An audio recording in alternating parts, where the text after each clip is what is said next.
Mother's Day is not of the Father. It's in the Bible. Right. That is not of the Father. I want to get some things about your mother. Let's talk about our mothers. Right? What's that last scripture you had? 2 Corinthians 6:13. Read it, Brother Michelle.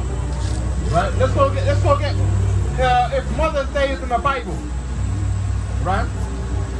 I want to get some things about what Christ said about our mothers. I don't want to get what Christ said about his mother. Alright? You see it? Point to it. Can't read it. 2 Corinthians chapter 6, verse 17. One verse up. Verse 16. And what agreement has the temple of God with idols? What agreement has the temple of God with Idols. what is an idol? Let's get a Bible dictionary.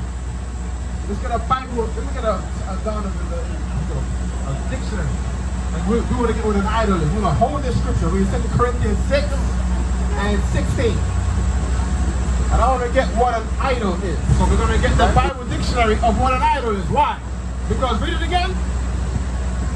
And what agreement has the temple of God with idols? Now we're reading 2 Corinthians, meaning what? We're reading the words and the teaching of Jesus Christ in Corinthians. And God said, right, by the mouth of the prophets, what? What agreement has the temple of God with idols? Now if it's in the Bible, it's important. Now how much do you care about God to know about what that means? How much did you care about Jesus Christ to know what that means? How much did you care about the Bible to know what that means? People walking around, oh, I love God first, I love God. You love your mother more than God. You love things more than God. You love flowers more than God. You love money more than God. And action is louder than words. Your actions speak louder than your words about loving God. That's good. And it's a fact. There's the Bible dictionary. What we got here? The Canterbury Bible Dictionary. The word idol or idolatry. Idolatry in ancient times included two forms of departure from the true religion. Now, idols depart you from the true religion. Read. The worship of false gods. The worship of what? False gods. Now, if you look into the origin of Mother's Day, it goes back to worshiping woman gods in Rome. Woman gods in Rome is where you get Mother's Day from. Alright? And the worshiping of idols, or celebrating Mother's Day, the purpose of it in the Bible, in Corinthians, says it's to separate you from the true religion. Right. As the dictionary just said just now. Just said. So meaning what? If you worship, if you say you love God, if you really love God, you will not do Mother's Day as commanded by Jesus Christ. Right. If you believe Jesus Christ, you might not believe Jesus Christ. You might not believe God. Right. So you go do things that all the other unbelievers do, which is do Mother's Day. Are atheists doing Mother's Day today? Are atheists doing Mother's Day today? Who said that today is the day you should worship your mother? The Pope? The Pope John Paul II say that today is Mother's Day, you should worship Mother's Day because Pope John Paul II says today is Mother's Day. What about the Pope Leo the 14th? Did he say, yeah, Jesus Christ said you should do Mother's Day?